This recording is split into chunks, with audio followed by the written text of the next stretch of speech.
থেকে নিজেদের অস্ত্র ভান্ডার সমৃদ্ধ করে চলেছে ভারত। সম্প্রতি পাকিস্তানের সঙ্গে টানটান উত্তেজনার কারণে অস্ত্র ভান্ডারকে আরো সমৃদ্ধ করতে মনোযোগী হয়েছে দেশটি। এরই ধারাবাহিকতায় উত্তরপ্রদেশের প্রতিরক্ষা শিল্প করিডরে ব্রহ্মোস সুপারসনিক ক্রুজ ক্ষেপণাস্ত্র উৎপাদন ইউনিটের উদ্বোধন করেছেন দেশটির প্রতিরক্ষা মন্ত্রী রাজনাথ সিং।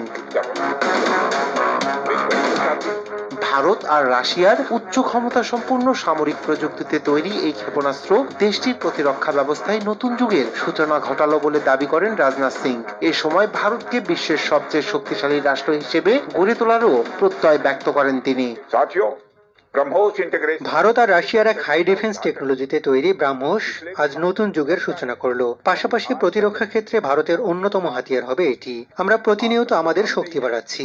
আজ যার সূচনা হলো সেটা ভারতের শক্তি আরো বৃদ্ধি করলো। এটি কেবল একটি সামরিক পদক্ষেপ নয়, বরং দেশের রাজনৈতিক, সামাজিক ও কৌশলগত ইচ্ছার প্রতীক।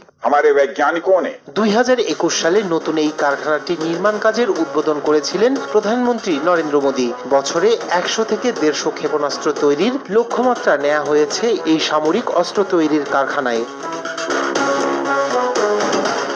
শত্রুপক্ষের বিমান ধ্বংসের জন্য দেশটির হাতে রয়েছে আকাশ ত্রিশূল ও বারাক 8 নামের 3টি ক্ষেপণাস্ত্র। এর মধ্যে নতুন করে ক্রুজ ক্ষেপণাস্ত্রের তালিকায় যুক্ত হয়েছে ব্রহ্মোস। ভারত ও রাশিয়ার যৌথ উদ্যোগে তৈরি এই ক্রুজ ক্ষেপণাস্ত্রকে সমীহ করে বিশ্বের সব দেশই। এই ক্রুজ আঘাত আনতে পারে 1000 থেকে 1500 কিলোমিটার দূরত্বের লক্ষ্যবস্তুতে। পারমাণবিক ওয়ারহেড বহনেও সক্ষম এটি। রায়হান কবির শুভ্র, নিউজ ডেস্ক, দেশ টিভি।